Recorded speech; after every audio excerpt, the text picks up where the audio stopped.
So, good day once again, boys and girls, friends in Australia, friends in Ireland, here we are. Another little offering, still staying in the Australian bush, but a different author this time. This time we're going for Banjo Paterson.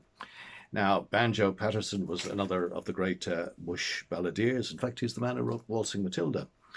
And I was lucky enough to write and perform in a radio documentary about him. In fact, it was the first thing I ever wrote for radio.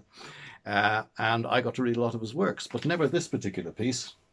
In fact, I was put onto this piece by Alan Jones, who's a friend of mine in South Australia, and he asked me to do it. So Alan and everybody, I hope you like this.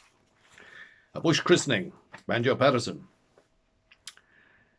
On the Outer Barcoo, where the churches are few and men of religion are scanty, on a road never crossed, except by folk that are lost, one Michael McGee had a shanty.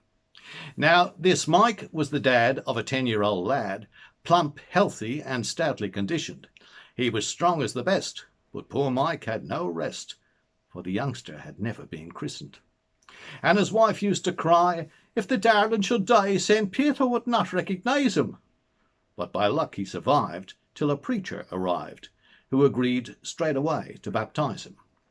Now the artful young rogue, while they held their collogue, with his ear to the keyhole was listening, and he muttered in fright, while his features turned white, what the devil and all is this christening?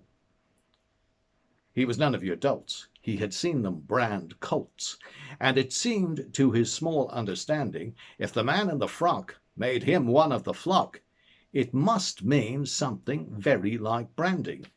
So away with the rush he set off for the bush, while the tears in his eyelids they glistened. "'Tis outrageous," says he, "to brand youngsters like me.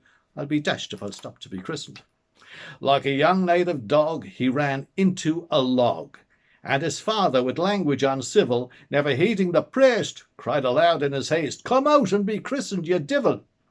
But he lay there as snug as a bug in a rug, and his parents in vain might reprove him, till his reverence spoke.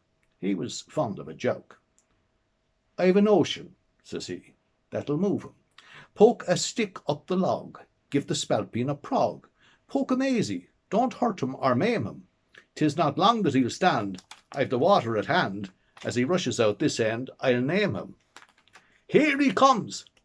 For shame, you've forgotten the name. Is it Patsy or Michael or Dennis?" Here the youngster ran out, and the priest gave a shout, "Take your chance anyhow with McGuinness."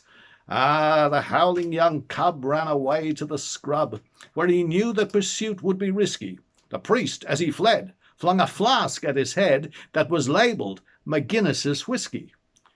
Now, McGuinness McGee has been made a JP. And the one thing he hates more than sin is to be asked by the folk who have heard of the joke how he came to be christened McGuinness. Peace, everybody. Stay safe. Stay safe.